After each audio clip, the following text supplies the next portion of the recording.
Hi guys, welcome to my YouTube channel. In today's tutorial, we would be learning how to cut this beautiful gown I made for my clients. Please make sure you click on the subscribe button, like and comment on the video. A basque waist gown, and I use the shiny Duchess material, not your usual Duchess material. This one shines more, and my client actually got this. And it's very beautiful. You can use any material you wish to. So let's get on with the video. First off, we fold our fabrics into two. As you can see, I'm actually struggling to fold the fabrics because the fabrics is kind of stretchy and it doesn't stay one place. I was actually trying to fold into two. You just first fold your fabric into two. Make sure you fold it well. Just fold your fabric into two. After getting a nice fold, the next thing I'll do is to get my tape. And mark 2 inches. I'll just mark 2 inches. 2 inches. 2 inches. And draw a straight line. This 2 inches I'm marking now is for the rope. If you watched it from the beginning, there's a rope in front of the gown. So the 2 inches I was taking in is for the rope. The 2 inches I marked was for the rope. After that, I will just remove 4 inches. That's because it's an off shoulder. I remove 4 inches and take my breast points. The first line I took was my breast point. That's 10 inches. Then I'll take my half length, 16 inches, and then my hip line. 26 inches. First I take it again, 10 inches, 16, 10 inches, 16 inches, and 26 inches. And I'll just draw my line through. Draw my line. That one is for the breast points, 10 inches. This is for the waistline, 16 inches. And this is for the hip line, 26 inches.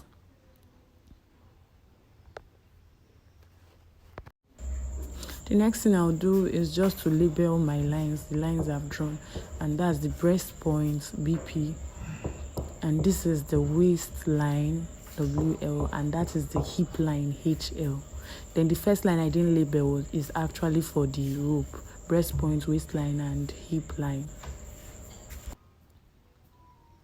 After doing that, I would now take note of where I want my back waist to start from. I want it to start 2 inches below my waistline. That I don't want it to start actually on the waistline. 2 inches below my waistline.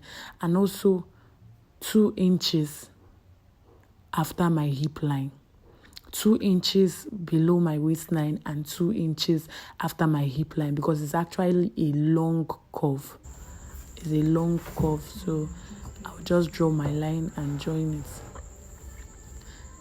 If your hand is not strong, you need a longer ruler. You need a longer ruler if your hand is not straight, because this short one I had to just calculate and make sure it's actually meets the end point. So you need a longer ruler if your hand is not strong. Just make sure you draw a good line, a good straight line. That is what you should ensure. The next thing I'll do is just to show you the measurement. Her bust is 35, her waist is 29, then her hips is 38. So that's her measurement. I'm sorry you can't see it clearly, but what I just told you now, what I called for you, is actually her measurement. So I would start placing her measurements. On the bust line, her measurement is 35 inches. So it's actually 8 3/4. So I'll just take it and add the 2 inches allowance. Then next off, I would take her waist measurement. Her waist is 29. That's roughly 7 1/4. So I'll take her measurement 7 1/4. Then I add the 2 inches allowance. Then I move over to, we join the bust to the waistline. I joined the bust to the waistline. Then I moved over to her hip. Her hip is 38. Sorry, I used the ending of the tape to do that. So her hip is 38. That's 9.5. Let's say 9.5. Yes, 9.5. I take her measurements, her hip measurements, 9.5. Then I added extra 2 inches. And I'll also join the waist down to the hip. Join the waist down to the hip. This gown is not going to have it that, because I don't want any joining in the front. But you can actually make your that's by taking the bust to bust measurement and everything. So I don't need a that in this gown. So for the hand, because it's going to have a rope, what I won't reduce the up measurement, I'll just add and just follow that line straight up. It depends on how you want it, how big you want the up folding to be. But my own is just a little rope folding, like a ruffle up. That's what I need. So I'll just simply trace it up, just give it a slant curve and just trace it up. Yes. If I was not needing a distance, I would have given it the armhole curve, but I don't need to give it an armhole curve because of I need a rope at that up part. So the next thing I'm going to do is just to cut through. I'll cut my front part. So this is my front piece.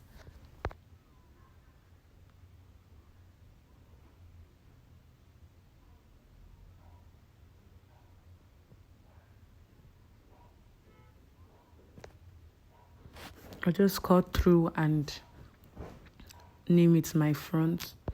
That's actually my front part. I've gotten the front of the fabric. So this is the front. That fold, I just fold it in. The fold now is for the rope. The rope at the front. The rope at the front. I just remove the 2 inches I left this. The next thing I would do is just to fold another fabric into 2 and place my front piece on it. Make sure I leave space from the up to the down. The reason I left that much space is because of there's a mark at the fabric, as you can see. So I'll just mark 1.5 inches. This 1.5 inches now would be for my folding allowance for the up back, because it's not going to have a lining. I'll just trace it down. And I'll pick my scissors and just cut the up part. That's the place for the folding for the back. I'll also do the same. I'll trace out the piece. Just trace it out using the front. I'll also trace out. There will not be zip allowance for this dress because the dress is not going to have a zip. Sorry, I cut the video while tracing that out. So I'm done with that part. So we have the front, then the back. For the back, I didn't give any zip allowance. I just traced exactly what we had in the front. So this is my front zip, front piece, and the other one double. These are my back piece, and that's my front piece. Before I started making this video, I've already cut the gathers. What I did was just to cut the length of gathers I want for the down, the same height. Then I used 12 inches. What I used for the gown was 12 inches. I'm sorry I was not able to record that part. And now the remaining piece is just what I will use for the hand. The material was not enough, so we're kind of managing. So what I will use for the hand now is the remaining fabric. I'll just fold into 2 to get my hand. Is a puff sleeve, so there will be an elastic inside. So I'll just fold into 2 and just place it like that to get my double hand. Then I will cut through just the up part. You can just watch what I'm doing. So for the gathers down at the back waist, you can actually use any length you want, as far as you are going to gather it to the exact amount of inches on the gown. The material was kind of trying to manage it, so I just used I used the size of material that was available for me. So for the hand, I'll just go through. The hand is a double hand, so I'll just go through with. I didn't have a measurement. The remaining fabric was what I just wanted to work with. So you can make yours bigger, or you can choose to make yours smaller. So I've gotten for the two. The next thing I'll do is just to trace out, just cut from the upside. Okay, the length of her hand is 19 inches. So I just made it like 25 so that it will puff more. I added 6 inches more for the folding, so I will take in like 2 inches both sides, and it will remain like 20 inches. So it's enough for the hand. I'll just trace through, cut through. Note, I'm not cutting the middle, I'm cutting from the up. This is just a set box, so you can actually cut anyhow you want. I was trying to just figure out how to manage the material. That was why I was going all about it. So this is our hand.